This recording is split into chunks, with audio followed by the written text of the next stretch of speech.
சிறு வார்த்தைகள் இந்த படத்தை பற்றி அல்லது எங்களோட முயற்சியை பற்றி பேசுமாறு கேட்டுக்கொள்கின்றோம்.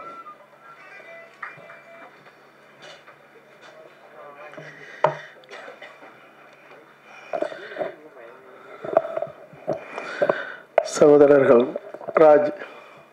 சிவராஜ் அவர்கள் இயக்கி பூவன் மதீசன் அவர்கள் இசையமைத்து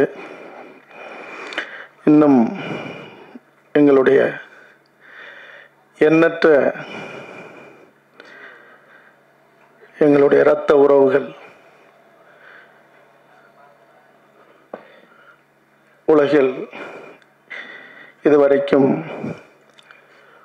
ஒரு நேர்மையான விடுதலைக்கு ரத்தம் சிந்தாத அளவுக்கு வரலாற்றை சுமந்து நிற்கிற எங்களுடைய ஈழ மண்ணின் படைப்பாளிகள் எல்லாம் ஒன்று கூடி தயாரித்து இயக்கி தீப்பந்தம் என்கிற இந்த தகிப்பான படைப்பில் பங்கு கொண்ட படைப்பாளிகளுக்கும் இவர்களெல்லாம் வாழ்த்த அல்லது உச்சி முகர இங்கே வந்திருக்கிற எங்களுடைய பெரும் மதிப்புமிக்க சக படைப்பாளிகளுக்கும்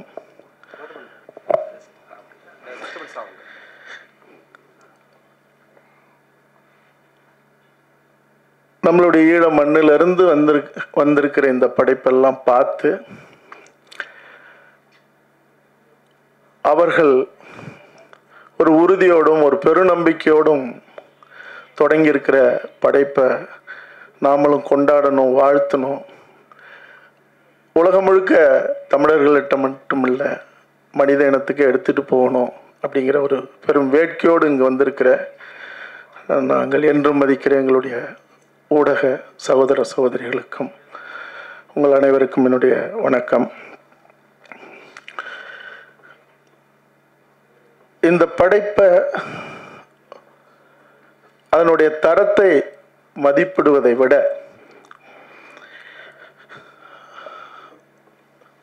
அவர்களுடைய பேரிழப்ப,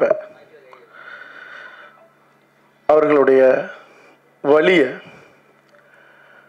அவர்களுடைய நிலமிழப்ப, உயிரிழப்ப எல்லாத்தையும் தாண்டி அவர்களுடைய மானம் இழப்ப அவர்கள் இப்பொழுதுதான் சொல்ல தொடங்கியிருக்காங்க. இது ஒரு முக்கியமான ஒரு தொடக்கம். அதை பதிவு செய்து இந்த உலகத்துக்கு நாங்கள் எவ்வளோ பெரிய உன்னதமான படைப்பாளிகள்னு அவங்க காட்ட வரல. எங்களுடைய வலியை இனிமேலாவது மனித சமூகம் உள்வாங்குங்கள், உணர்ந்து கொள்ளுங்கள் அப்படிங்கிறதுக்காகத்தான் கடல் கடந்து இங்கே வந்திருக்காங்க. கிட்டத்தட்ட 50கள்லேயே கடல் கடந்து வந்து நம்மள்கிட்ட ஆதரவு கேட்டவர்கள் தங்களுடைய இன விடுதலைக்காக. ஆனால் கலையின் ஊடாக இன்னைக்கு நம்மளோட வந்து நிற்கிறாங்க, நம்மளுடைய உறவுகளாக, நம்மளுடைய சகோதரர்களாக. இந்த படைப்பில் பேசப்பட்ட செய்திகள் மிக மிக முக்கியமானது. அவர்கள் இன்னும் கூட உறுதியாகவும் உக்கரமாகவும் இந்த படைப்பில் அவங்களால சொல்ல முடியும். ஒரு படைப்பாளியாக எனக்கு தெரியும். ஆனால் இலங்கையில் வெளியிடுகிற ஒரு படைப்பாக, இலங்கை மண்ணில், ஈழ மண்ணில் வெளியிடுகிற ஒரு படைப்பாக அவர்கள் முடிந்த வரைக்கும் முயன்று இந்த படைப்பில் சில செய்திகளை சொல்லியிருக்காங்க. இன்னைக்கு இருக்கிற இந்த காலகட்டத்தில் அந்த படைப்பில் நீங்கள் தொடக்கத்திலே பார்க்கலாம். நினைவு கஞ்சி அந்த குடிக்கிற முதல் ஷாட், அது முதல் காட்சி. அது மே 18. அந்த கஞ்சிக்கு போடுறதுக்கு உப்பு கூட இல்லை. முள்ளிவாய்க்கால் மண்ணில் வெறும் குண்டுகள் மட்டுமே விழுந்தது. தாங்கள் கூட பசியாராமல் எங்களுடைய தாய்க்கும் தாய்மொழிக்கும் சமமான எங்களுடைய தமிழீழ தேசிய தலைவர் தன் படைக்கு உத்தரவிட்டது நம்மை நம்பி இருக்கிற, நம்ம காத்து நிற்போங்கன்னு நம்மளோடு உயிரை பிடித்து கொண்டு உயிருக்கு உயிராக ஓடி வந்த நம்மளுடைய மக்கள், நம்மளுடைய பிள்ளைகள், பிஞ்சு குழந்தைகள் உயிரோடு இருக்கணும். செத்தது போகன்னு ஊற்றப்பட்ட அந்த கஞ்சிக்கு உப்பு கூட இல்லை. ஆனால் அந்த கஞ்சியை மறந்துடக்கூடாது. அந்த பெருவழியை, அந்த உயிர் வழியை மறந்துடக்கூடாதுங்கிறதுக்காகத்தான் மே 18 உலகம் முழுக்க வாழுகிற தமிழர்கள், இந்த வழியை உள்வாங்கின தமிழர்கள், இன்றும் மே 18 வசதியோடு வாழ்ந்து கொண்டிருக்கிற தமிழர்களும் கஞ்சி குடிக்கிறாங்க. ஆனால் அதை உணராத, உள்வாங்காத, அந்த மண்ணிலேயே பிறந்த ஈழ மண்ணல், முள்ளிவாய்க்காக இருக்கட்டும், மட்டக்களப்பாக இருக்கட்டும், யாழ்ப்பாணமாக இருக்கட்டும், கொழும்பாக இருக்கட்டும், கிளிநொச்சியாக இருக்கட்டும், எல்லா இடத்திலும் இருக்கிற இன்றைய இளைய தலைமுறை, குறிப்பாக 15-20 வயது உள்ளவர்கள், யுத்தம் நடந்து 15 வருஷம் ஆச்சு. ஆனால் அவங்கெல்லாம் இந்த யுத்தத்தை, இந்த பேரிழப்பை, இந்த பெரும் ஓலத்தை மறந்து இன்னைக்கு மயக்க நிலையில் கடத்தப்பட்டிருக்கிறார்கள். காரணம் அவர்கள் மட்டும் இல்லை, அங்கு ஆள்கிற அதிகார வர்க்கமும் அது ஒரு காரணம். எல்லாத்தையும் மழுங்கடிக்கப்பட்ட ஒரு நிலையில், போதை வயப்படுத்தப்பட்ட ஒரு நிலையில், சினிமா கவர்ச்சி உட்பட, ஏன்னா அங்கேயும் இருக்கிற அஜித் விஜய் படங்களுக்கு இன்னைக்கு கிளிநொச்சிலையும் யாழ்ப்பாணத்திலையும் முல்லைத்தீவிலையும் இன்னைக்கு பாலாபிஷேகம் பண்ணுற, இரத்த அபிஷேகம் நடந்த அந்த மண்ணில் இன்னைக்கு அதெல்லாம் மாற்றப்பட்ட அந்த நிலையில தான் அதனுடைய விழுதாக வேர்களாக வந்த எங்கள் வீட்டு பிள்ளைகள், எங்களுடைய சகோதரர்கள் இன்னைக்கு இதெல்லாம் மறந்துடக்கூடாதுங்கிறதுக்காக தான், அதை மீட்டெடுப்பதற்காக ஒரு புதிய தீப்பந்தத்தை இப்போதாவது தொடங்கலாம். தொடங்கினாதான் இனி வருகிற தலைமுறையாவது நாம் எவ்வளோ பெரிய இழப்பை இழந்திருக்கோம் அப்படின்னு அவர்களுக்கு நினைவூட்டுவதற்காக இந்த படைப்பை தொடங்கியிருக்கிறார்கள். அதை தமிழ்நாட்டுக்கு வந்து தமிழ்நாட்டின் படைப்பாளிகளோட, எங்களுடைய தமிழர் தொப்புள் கொடி உறவுகளோட இதை பகிர்ந்து அவர்களை முன்னாடி சொன்னது போல தன்னுடைய திறமையை காட்ட வரல. எந்த சூழ்நிலையிலும் எங்கள் மண்ணை, எங்கள் இனத்தை, எங்களுடைய உரிமையை கைவிட்டு விடாதீர்கள், எங்களுக்காக நில்லுங்கள்னு உரிமையோட உயிரால ஒரு உயில் எழுதி தீப்பந்தமாக இங்கே ஏற்றி வச்சிருக்காங்க. ஏன்னா ஒரு 15 ஆண்டுகளாக, குறிப்பாக 10 ஆண்டுகளாக இதே மேடையில் எங்களுடைய ஊடக சகோதரர்கள்ட்ட நான் சொல்லியிருக்கேன், என் உயிர் மூச்சுங்கிறது நான் முன்னாடி சொன்னது போல சந்தனக்காடை நான் படிச்சுட்டேன். முந்திரிக்காட்டில் இன்னும் தமிழரசன் வரலாறு இருக்கு. இந்த உலகம் தலகுனிய கதறி அழ அழ இந்திய தேசம் உட்பட எங்களை அழிப்பதற்கு காரணமான அதிகார வர்க்கங்கள், அவர்கள் கல்லறையில் விழுந்து கிடந்தாலும் கூட தோண்டி எடுத்து துப்புகிற படைப்புகளாக என் இனத்தின் படைப்புகளை படைச்சதுக்கு அப்புறம் தான் என் தலை சாயும்னு சொல்லியிருக்கேன். ஆக அப்படிப்பட்ட நிலையில ஓடி ஓடி ஐநா சபைக்கு 3 முறை போகும்போதும், ஐரோப்பா நாடுகளுக்கு போகும்போதும், லண்டன் போகும்போதும், அல்லது கனடா பல முறை போகும்போது கூட மீதம் இருக்கிற தளபதிகளையும் போர் வீரர்களையும் புலி வீரர்களையும் சந்திச்சு அந்த வரலாறுகளை கேட்க உடல் சிலிர்க்கிறதுல ஆன்மா வரைக்கும் சிலிர்த்து அது அடங்காம இருக்கு. அது படைப்பாக வரும்போது தான் அது தீரும். ஏன்னா இந்த படைப்பு ஈழத்துக்காக மட்டும் சொல்லப்பட்ட ஒரு படைப்புன்னு நினைச்சா அது நம்மளுடைய புரிதலின்மை தான். 70களில் தரப்படுத்துதல் அப்படின்னு அங்கே வந்ததே கல்வியை வரையறைப்படுத்தது. ஒரு அளவுகளுக்காக சொல்றேன். சிங்களவன் 35 மார்க் எடுத்தா அவன் படிக்க போகலாம், மருத்துவமோ பொறியியலோ. ஆனால் 70 மார்க் எடுத்தா கூட தமிழர்களுக்கு இல்லை. அதில் சொல்லப்படுற அந்த குறியீடுங்கிறது இங்கே இருக்கிற நீட்டுக்கு சமமானது. அதனால தான் நீட்டுக்கு அனிதா வீட்டிலிருந்து எல்லா இடத்திலும் உக்கரமாக நின்று தமிழினம் போராடிச்சு. அதே நிலை தான் இங்கேயும். உங்களுக்கு கல்வி உரிமை மறுக்கப்பட்டால் வேலை உரிமை மறுக்கப்படும். கல்வியும் வேலையும் இல்லைன்னா வாழ்வியல் உரிமை உங்களுக்கு இல்லை, உங்கள் நிலமும் உங்களுக்கு இல்லை. உங்களுடைய கலை, கலாச்சாரம், பண்பாடு, வரலாறு, வரைபடம் அத்தனையும் அழிக்கப்படும். அதுதான் நடந்தது. அதுதான் யாழ் நூலக எரிப்பு.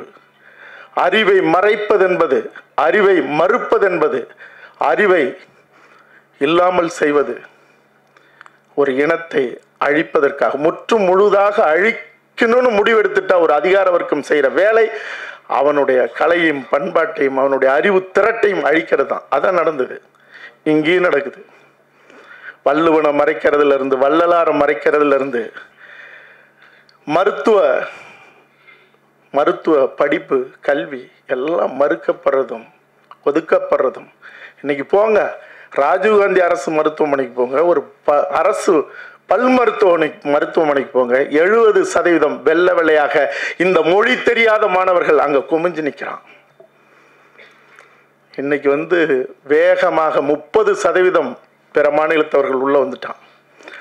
எந்த மாநிலத்திலையும், சில மாநிலத்துக்குலாம் இப்ப மணிப்பூர்ல ஏன் சண்டை நடக்குது? மணிப்பூர்ல பூர்வகுடி மக்கள் வாழ்கிற இடத்துல 1 சென்ட் எவனும் வாங்க முடியாது. ஆக அவனுள்ள அடிச்சு அப்புறப்படுத்தினாதான் உள்ள போக முடியும், இந்த கனிம வளத்தை திருட முடியும்.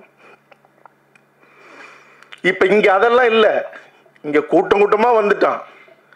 நீங்க அங்க உள்ளே போக முடியாது, வாழ முடியாது, ஓட்டு உரிமை இல்லை, எந்த உரிமையும் இல்லை, ரேஷன் அட்டை இல்லை, பல மாநிலத்தில் கொடுக்க மாட்டான். ஆனால் இங்க உள்ள வந்துட்டான்னா உடனே அவனுக்கு ஓட்டு உரிமை, உடனே அவனுக்கு ரேஷன் உரிமை. சென்னையில் இன்னும் 15-20 ஆண்டுகளுக்குள்ள பிற மாநிலத்தவன் தான் அத்தனை பேரும் எம்எல்ஏவா இருப்பான். தமிழ்நாட்டில் திருப்பூர், ஈரோடு, எல்லா இடத்துலையும் சரி, நீங்க எங்க போனாலும் இனி தமிழ்நாட்டின் வெற்றியை தீர்மானித்து அமைச்சர்கள் மட்டுமல்ல, சட்டமன்ற உறுப்பினர்கள் மட்டும் இல்ல, ஆளுநர் மட்டும் இல்ல, அது ஏற்கனவே அப்படிதான். ஆக ஆள்பவர்களே இன்னும் கூடிய சீக்கிரம் அதிகபட்சம் நம்ம பார்த்துட்டு சாவலாம் சந்தோஷமா. ஆக இந்த படைப்பு அதான் சொல்லுது, இந்த படைப்பை அது சொல்லுதுங்கிறத புரிஞ்சுக்கணும். அவர்களை மட்டும் காப்பாற்றுங்கள், எங்களை காப்பாற்றுங்கள், எங்களை மட்டும் காப்பாற்றுங்கள்னு அவங்க வரல. கொஞ்சம் கொஞ்சமா உனக்கு தெரியாம ஒரு தீப்பந்தம், உன் வீடு, உன் காடு, உன்னுடைய நிலம், வளம் அத்தனையும் இங்க பறிக்கப்பட்டுக்கிட்டே இருக்கு, அழிக்கப்பட்டுக்கிட்டே இருக்கு. திலீபன் நினைவாலயம்னு ஒரு இடத்துல வருது. உலகத்துல ஒரு மரணம் தரிசனமாக மாறினது, ஒரு மரணம் உலகத்திலேயே தரிசனமாக மாறினது திலீபனுடைய மரணம் மட்டும்தான். 12 நாள் அடம்பிடிச்சு வரான் தலைவர்கிட்ட, அடம்பிடிச்சு பல பேர் போட்டி. ஒரு சொட்டு நீர் கூட அருந்தாம நான் இருந்து சாகிறேன், இந்திய ஒன்றியத்திற்கு என் உயிரால் நான் கோரிக்கை வைக்கிறேன் அப்படின்னு. நான் நினைவு தப்புனா கூட என் நாக்கில் ஒரு சொட்டு தண்ணி வச்சிடக்கூடாதுன்னு சத்தியம் வாங்கிட்டு உட்கார்றான் நல்லூர் முருகன் கோயில் வாசல்ல. 2வது நாள் பல் விளக்க தண்ணி தரும்போது, சாப்பிட்டா தானடா பதில் பல்லு விளக்கணும், எனக்கு எதுக்குடா அப்படிங்கிறான். 3வது நாள் உடை மாற்ற வரும்போது, சருகாக போற உடலுக்கு எதுக்குடா மாற்று துணிங்கிறான். கொஞ்சம் கொஞ்சமா நினைவு இழக்கிறான். 12வது நாள் ஒவ்வொரு நாளும் இரவு தலைவர் ஒரு தாயை போல அவன் தலையை வருடி கொடுத்துட்டு போறாரு. அப்ப கூட இந்திய ஒன்றிய அரசு அசைல. லட்சோப லட்ச மக்கள் இந்த நல்லூர் முருகன் கோயில் வாசல்ல கதறாங்க. அவன் மூச்செற்று போயிட்டானா, செத்து போயிட்டானான்னு 8வது நாள் 9வது நாள்லாம் மருத்துவர் வந்து போகும்போதெல்லாம் அலறுது கூட்டம். மருத்துவர் திரும்பி நின்று பயமில்லை, இறப்பு நிகழல, சாகலைன்னு சொல்லும் போதுதான் ஆசுவாசப்பட்டிருக்கு. இரவு பகல்னு இப்படி கடந்து 12வது நாள் எந்த அசைவும் இல்லாத சருகா கிடக்கிற அந்த திலீபனை மருத்துவர் வந்து பார்க்கிறாரு. மறுபடியும் மக்கள் அந்த நெஞ்ச அடிப்பு, கதறத்துக்கான முந்தைய நிலை, முருகனையும் அவனையும் வேண்டி அப்படி தகிப்போடு நிற்கிற அந்த நொடிகள் வந்து கையை பிடிச்சி பார்க்குறாரு. மக்கள் கத்துறதுக்கு தயாராகிறாங்க. ஆனால் அந்த மருத்துவர் வச்சுட்டு தலை வழியா அப்படி வந்து திலீபனுடைய காலை தொட்டு ஒரு மருத்துவன் கும்பிடுறான். நல்லூர் முருகனோடு சேர்ந்து அலறுது லட்சக்கணக்கான அந்த மக்கள். ஒரு மரணத்தை ஒரு மருத்துவன் அவனை காலை தொட்டு வணங்கி அறிவிச்ச ஒரே மரணம், ஒரு தரிசனம், அது திலீபன் அந்த பச்சை படுகொலையாக தான் இருக்கும். அது வெறும் மரணம் இல்லை. அவன் சொன்ன ஒரு வார்த்தை, அவன் சொன்ன ஒரே ஒரு வார்த்தை, நான் போறேன், நிச்சயம் என் தலைவனும் என் சக வீரர்களும் தளபதிகளும் இந்த தமிழீழத்தை மீட்டெடுப்பார்கள், விடுதலை பெற்ற தமிழீழத்தை நான் வானத்திலிருந்து பார்ப்பேன் அப்படின்னு சொன்னான். கண்கள் மின்ன, மகிழ்ச்சி பொங்க, உட்காரத்துக்கு முன்னாடி நான் மேலிருந்து பார்ப்பேன் விடுதலை பெற்ற தமிழீழத்தை அப்படின்னு. அந்த நம்பிக்கை, அந்த சொல், அந்த மரணம் இன்னைக்கு உலகம் முழுக்க வாழ்கிற தமிழர்கள், தமிழீழத்தில் வாழ்கிற இளைய தலைமுறை அல்லது அங்கே இருக்கிற தமிழர்கள், தமிழ்நாட்டில் இருக்கிற தமிழர்கள், அவன் சொல்லிட்டு போன அந்த வார்த்தைக்கு நம்பிக்கையாக நாம் வாழ்ந்தோமா? எவ்வளவு பெரிய குற்றவாளி! எதிரிகள் அழிப்பான், துரோகிகள் காட்டி கொடுப்பான். ஆனால் அந்த தலைவனையும் அந்த மண்ணையும் அந்த வீரத்தையும் அந்த பேரிழப்பையும் உள்வாங்கின உலகம் முழுக்க வாழ்கிற தமிழர்கள், தமிழினம் என்ன செய்யுது? ஏன் இந்த கவலை அவங்களுக்கு? லண்டனில் நான் பார்த்துருக்கேன். ஒரு வீட்டில் தங்கியிருக்கும் போது ஒருத்தன் ஆங்கிலமே பேச மாட்டான், ஒரு பையன். அவங்க அப்பா என்னை கூப்பிட்டு அறிமுகப்படுத்துறாரு. அவன் ஒரு ஒரு நெளிந்த புன்னகையோட அப்படின்ட்டு போயிட்டான். என்னடா இங்கே வாடான்னு கூப்பிட்றாரு. எத்தனையோ இடத்துல நெகிழ்வான சம்பவங்கள், அது வேற. அவன் சொல்கிறான், தேவையில்லாத சண்டை போட்டு ஒரு இனத்தை அழிச்சுப்பிட்டீங்கிறான். உங்களுக்குலாம் எதுக்கு சண்டை? திரும்பவும் அழிக்க போகிறீங்களா? தமிழிடமான ஒன்று வேணாம், வேலையை பாருங்கிறான். அங்கே பார்த்தது அதே இடத்துல அந்த கஞ்சி குடிக்கிறது, என்ன உப்பு இல்லாத கஞ்சின்னு அவன் விளையாட போனான்ல. இந்த நிலை உலகம் முழுக்க இருக்குது. அப்போ இந்த இழப்பை, இந்த வலியை, அதாவது உலகம் தோன்றின காலத்தில் 36 ஆண்டுகள் மழை பெஞ்சதா சொல்கிறாங்க ஒரு அறிவியல் செய்தி. அதில் தான் 3 பங்கு கடலும் 1 பங்கு நிலமும் உருவானதா சொல்லுது. இந்த உலகம் உருவான காலத்திலிருந்து எத்தனையோ சண்டைகள் நடந்திருக்கு ஒரு இனம் விடுதலை அடைய. ஆனால் எந்த மண்ணிலையும் இவ்வளவு ரத்தம் சிந்தலை, இவ்வளவு நேர்மையான போராட்டம் நடக்கலை. ஆனால் அந்த போராட்டத்தினுடைய இறுதி தீர்வு இங்கே மருதையா, ஓவியர்கள் 2 பேருமே, போடேந்தையா, எனக்கு தெரிஞ்சு இவங்கெல்லாம் போய் தலைவரோடையே இருந்து அந்த போராட்ட காலத்தை நேரில் பார்த்து வந்தவங்க. இறுதி காலகட்டத்தில் என்னுடைய சந்தனக்காடு படைப்பை பார்த்துட்டு என்னை அழைக்கிற நேரத்தில் அங்கே போர் உக்கிரமாயிருச்சு. போக முடியல, கடைசி வரைக்கும் போகலை. ஆனால் ஒன்று மட்டும் செய்ய முடிஞ்சது. இங்கே இருக்கிற 2 பேருக்கு தெரியும். இந்த விழாவை ஏற்பாடு பண்ண ஒரு சகோதரர், அவர் எப்பவுமே தன்னை காட்டிக்கிறதுல கீழே இருக்கார்.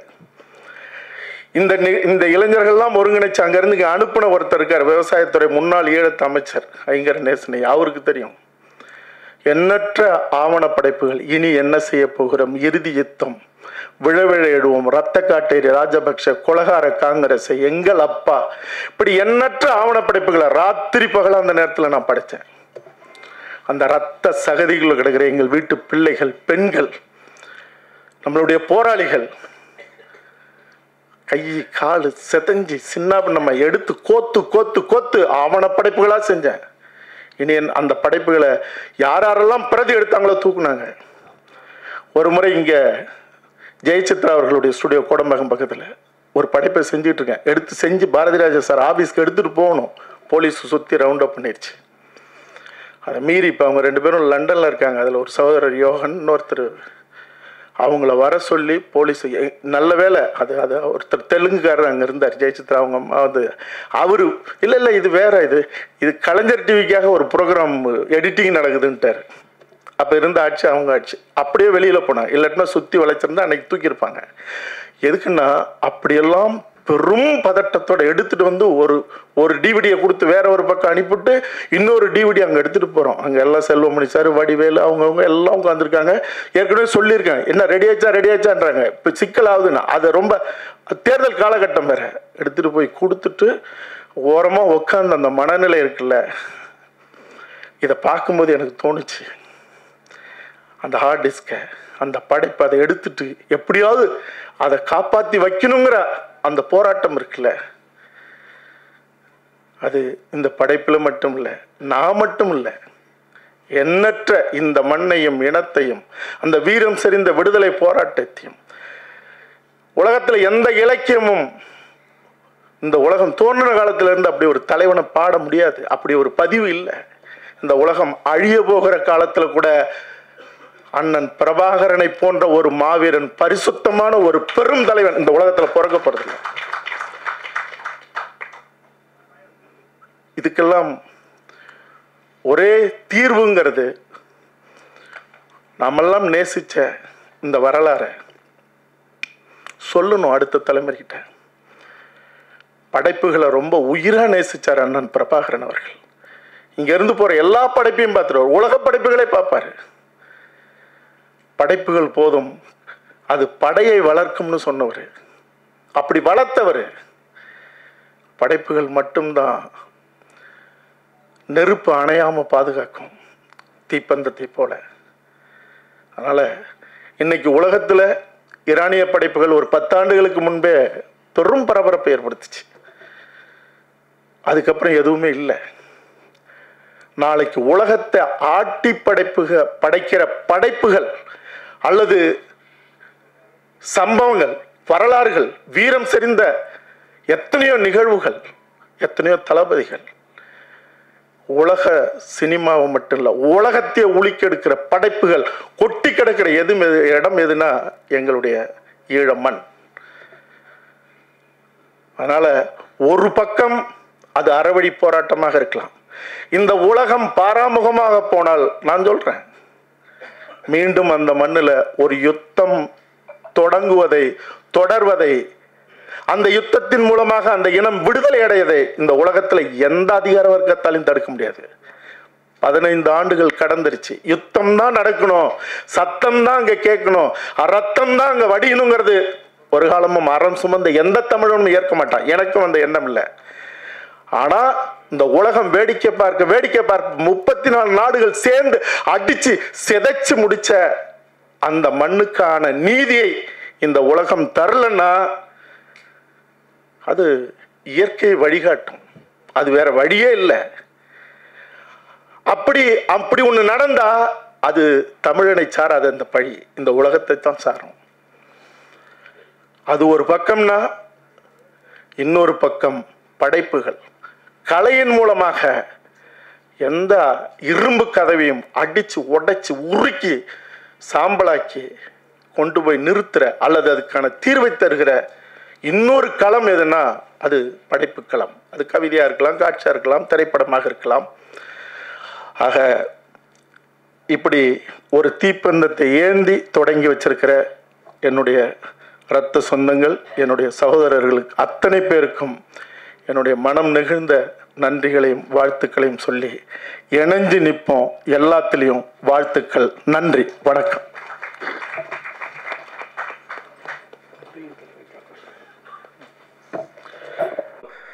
ஸோ எங்களோட அழைப்பை ஏற்று வந்த எல்லா நண்பர்களுக்கும், அண்ணமாருக்கும், ஐயாமார்களுக்கும் எல்லாருக்கும் நன்றி. நான் இதில் ஒரே ஒரு விஷயத்தை மட்டும் நான் சேர்த்து சொல்லிக்கொள்கிறேன். நான் இங்கே தான் படித்தேன். நான் 2007ஆம் ஆண்டு விஷுவல் கமிஷன் படித்தேன். நான் என் படத்தின் எடிட்டர் 2008ஆம் ஆண்டு விஷுவல் கமிஷன் இங்கே தான் படித்தவர். நாங்கள் படிச்சுட்டு இங்கே படம் எடுக்கணும்னு ஆசைப்படையில. நாங்கள் படிச்சுட்டு இந்த படிப்பை வச்சுக்கொண்டு எங்கட கதைகளை எங்கட இடத்துலேருந்து சொல்லணும்னு ஆசைப்பட்டேன். நான் 2010 படித்த உடனே நான் ஜாழ்ப்பாணம் போயிட்டேன். அவரும் படிப்பை முடிச்சுட்டு அங்கே வந்துட்டார். எங்கட கதைகளை நாங்கள் தான் சொல்லணும். ஏன்னா மற்றாக்கள் சொல்லக்கூடாது இல்லை, நாங்கள் சொல்லிக்க இன்னும் கொஞ்சம் உணர்ச்சி பூர்வமாக உண்மையாக சொல்லுவோம், வேறு எந்த தாக்கங்களும் இல்லாமல் சொல்லுவோம்ன்றதுதான் அந்த அதில் உண்மை. மற்ற சொன்னாங்க இந்த போராட்டம் இன்னும் போராடணும், சண்டை இருக்கணும் அப்படின்ட்டு. நான் ஒரே ஒரு விஷயத்த சொல்லிக்கொள்கிறேன். என்னென்னா, இந்த உலகத்தில் போராட்ட வடிவங்கள் மாறலாம். இப்போ எங்கட போராட்ட வடிவம் மாறி இருக்குன்னு நினைக்கிறேன். நன்றி.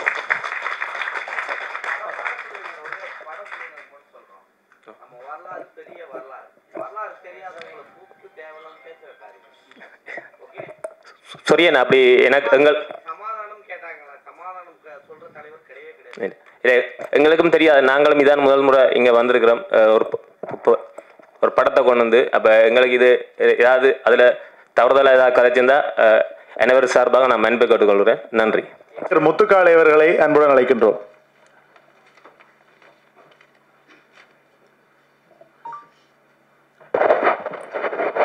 மேடையில் அமர்ந்திருக்கும் கலையுலக ஜாம்பவான்களுக்கும் பத்திரிகை ஊடக நண்பர்களுக்கும் வணக்கம்.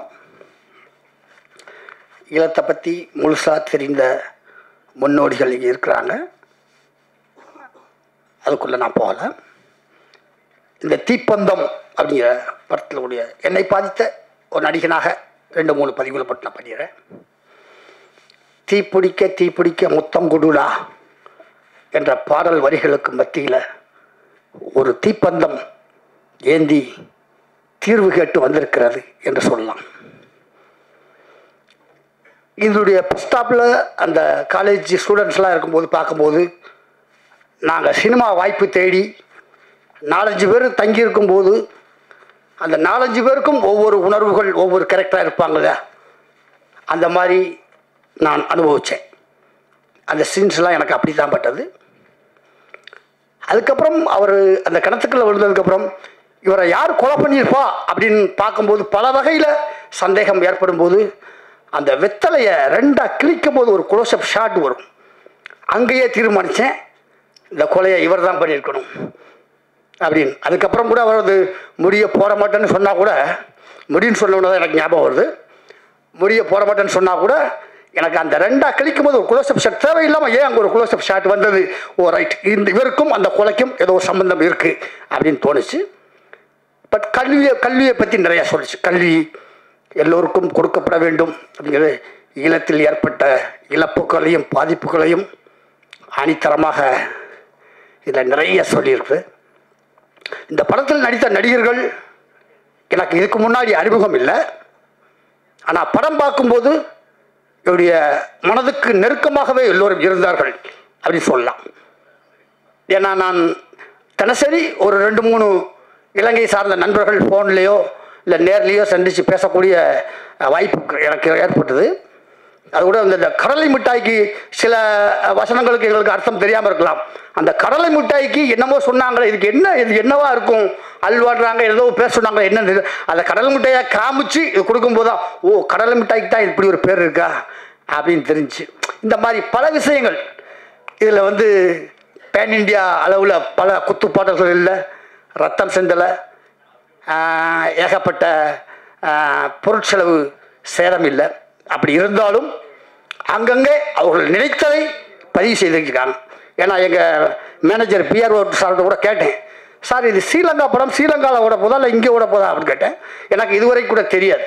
ஸ்ரீலங்கா மக்கள் ஸ்ரீலங்காக்குள்ளேயே படம் எடுத்து அங்கே ரிலீஸ் பண்ணுறாங்க, அங்கேயும் தமிழ் மாதிரி அங்கே ஒரு குரூப் இருக்குது, ஒரு ஒரு தொழில்நுட்ப கலைஞர்கள் இருக்காங்கிறதே எனக்கு இப்போ சார்த்தை கேட்டு தான் தெரிஞ்சுக்கிட்டேன். அதுவும் சார் பேசும்போது இது 3வது படம் அப்படின்னு சொன்னாங்க. உண்மையிலேயே அனைவருக்கும் வாழ்த்துக்கள். ஏன்னா இப்படி படைப்புகள் நிறையா வரணும், வெற்றி பெறணும். இது ஒவ்வொரு ஃப்ரேமும் பிரித்து பேசக்கூடிய பல தொழில்நுட்ப கலைஞர்கள் இருக்கிறாங்க. அவங்களுக்கெல்லாம் வழிவிட்டு இப்படி ஒரு அருமையான படத்தை பார்ப்பதற்கும் தொழில்நுட்ப கலைஞர்கள் அனைவருக்கும் என்னுடைய மனமார்ந்த வாழ்த்துக்கள். இந்த மாதிரி படைப்புகள் நிறைய வர வேண்டும் என்று வாழ்த்து விடுகிறேன். நன்றி, வணக்கம். ராசியலப்பன் ஐயா. அடுத்ததாக ஓவியர் மருதவர்களை அழைக்கின்றோம்.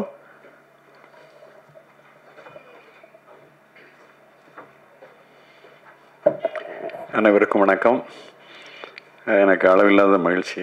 ஒரு கிட்டத்தட்ட நான் பாரதி, தென் செலியன் எல்லாம் இதில் சம்பந்தப்பட்டிருக்கிற கலைஞர்களையும் இதற்கு முன்னால் முயற்சி செய்த மிக அரிய கலைஞர்களையும் எனக்கு எல்லாருக்கும் தெரியும். அந்த வகையில் இந்த ஒரு 25 ஆண்டுகளில் பார்த்ததில் திரைப்படத்தில் முயற்சியில் மிக உயரத்துக்கு வந்துருச்சு. அது அந்த உலகம் முழுமையிலும் அதுக்கு ஒரு பல்ஸ் ரேட் இந்த படத்தில் இருக்குல்ல, அந்த பல்ஸ் ரேட் தான் ரொம்ப பவர்ஃபுல்லான இதாக இருக்குதுன்னு நான் நம்புகிறேன் இந்த படத்தில்.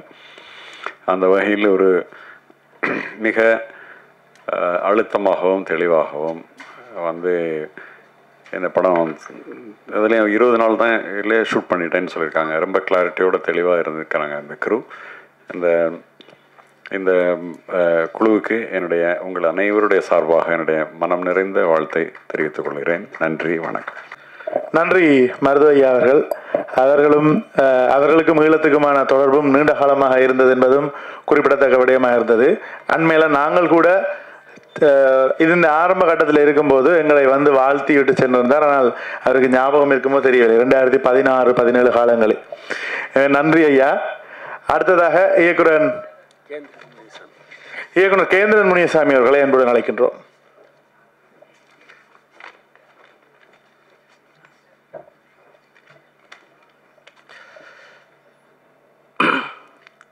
தீப்பந்தம் இந்த படத்தை வாழ்த்த வந்திருக்கும் பெரியவர்களுக்கும் அதை ஒளிப்பதிவு செய்து கொண்டிருக்கிற நம் பத்திரிகை நண்பர்களுக்கும் முதல்ல நன்றியை தெரிவிச்சுக்கிறேன். தீப்பந்தம் படம் ஆரம்பிக்கும்போது ஒரு தனி மனிதனோட வாழ்க்கையை ஆரம்பித்து அதுக்குள்ளே ஒரு சமூகத்தோட ஒட்டுமொத்தமாக ஒரு வழியை சொல்ல முடியும் அப்படின்ற இயக்குனரை நான் பாராட்டி ஆகணும். இசை எல்லாமே நல்லா இருந்துச்சு. ஒரு சினிமாங்கிறது ஒரு நாட்டில் ஒரு ஒரு மொழியை சார்ந்து அந்த சமூகத்தோட மக்கள் அதோட வழி அதை சொல்கிறது தான் சினிமா. நீங்கள் பார்த்தீங்கன்னா கமர்ஷியலுங்கிற பேரில் என்னென்னமோ சொல்லுவாங்க, ஒரு வியாபார யுக்தியாக அது இருக்கும். அதெல்லாம் தாண்டி இந்த தீப்பந்தம் அந்த மக்களோட வழியை அழகாக சொல்லியிருக்கு. அதை எடுத்த இயக்குனர், ப்ரொடியூசர், இசையமைப்பாளர், அதில் பணியாற்ற அத்தனை பேருக்கும் வாழ்த்தை சொல்லி அதை வாழ்த்து வந்தவர்களுக்கு மீண்டும் ஒரு நன்றியை சொல்லி விடைபெறுகிறேன். நன்றி, வணக்கம்.